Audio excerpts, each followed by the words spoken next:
We were held by terrorists in apartments, in several apartments, and in tunnels. My wife Aviva's knee was injured. They would grab her by her hair and push her and shove her and scream at her and scream at all of us and threaten us. We could barely breathe in there. I mean, literally, we were gasping for our breath. We were out of breath just to walk a few steps. In that tunnel, I mean, thoughts occurred to me about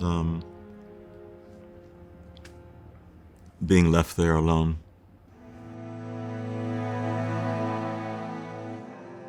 They brought in a woman that had been alone for 3 weeks. They said that she had they know that she has a position in the IDF. It wasn't true. I know this woman, and they had tied her hands together and her feet together, and there were 3 terrorists in the room, and 2 of them were taking turns beating her with a rod, and the 3rd one was standing behind her head, and he was holding a metal rod with a sharp point at the end of it, and he was poking her in her forehead with this metal rod. And they were telling me to tell her to confess. She had nothing.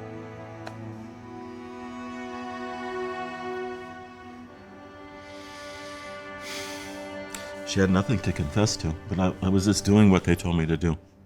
And I really, reliving that situation, I kind of feel like I'm really disappointed in myself for not having actively, I don't know what, but either verbally or physically rescue this woman or save her.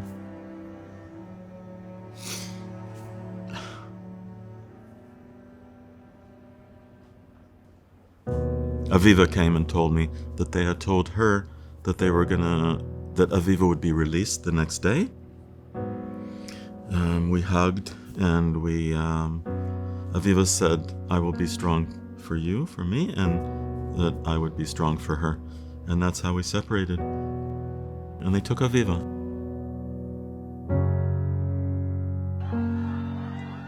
From when Aviva was released, I stayed on another 433 days. And that's when I experienced severe abuse and violence. They told me I have to lie down on the floor all the time.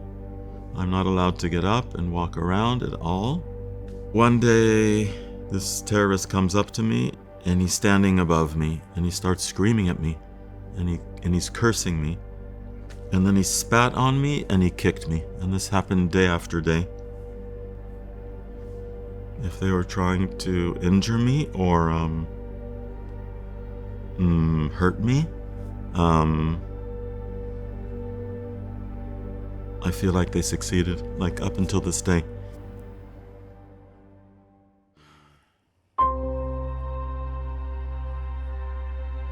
I met Matan Angrist on the 16th of December 2023.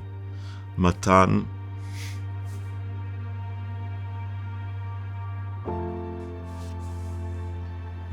and I spent 67 days together, locked up in a very small, dark room.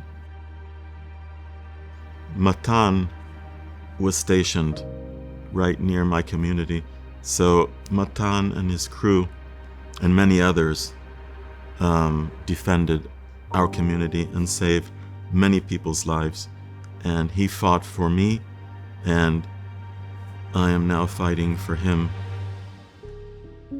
We have confirmation now that 3 hostages have been released.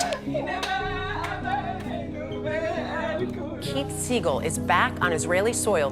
When I was released and I learned what Aviva had done and what my daughters had done, Keith is still there, suffering. That gave me a lot of strength. 50 hostages are still in Hamas captivity. Every day that this goes on is just more and more suffering. I was invited to be a part of a delegation in the beginning of March, about a month after I was released, a delegation of released hostages. And that's when we met with President Trump. We've been there 4 times since I was released, and we went to London, and we're traveling next week again to the United States. You know, I'm just trying to reach people. I'm trying to touch people. I'm trying to engage with people and call for action. The reason I continue to advocate and to be a part of this movement, other than being with my family as much as I can, this is the reason that I get up out of bed every day. My daughter Shir and her husband Yuval became engaged shortly before October the 7th, and they had planned to be married in May of 24. I thought a lot about that in captivity, their plans to marry.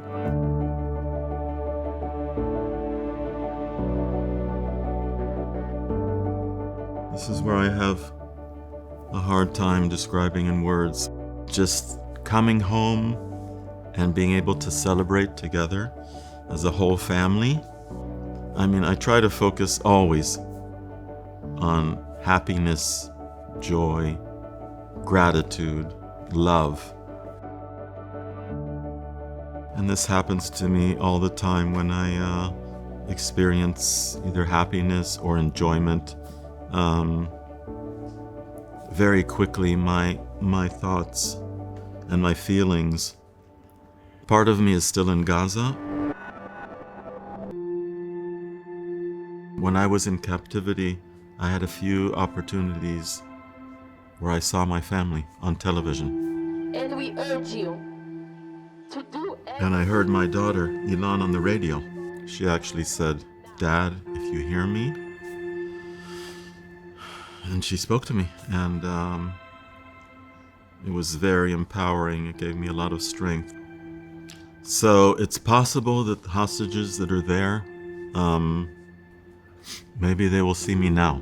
And just to say to you, my friends, continue to be strong and know that your family and me and Aviva and so many people that are doing whatever they can, they all remember you and they are all advocating for your release. We will continue fighting to get you all back soon.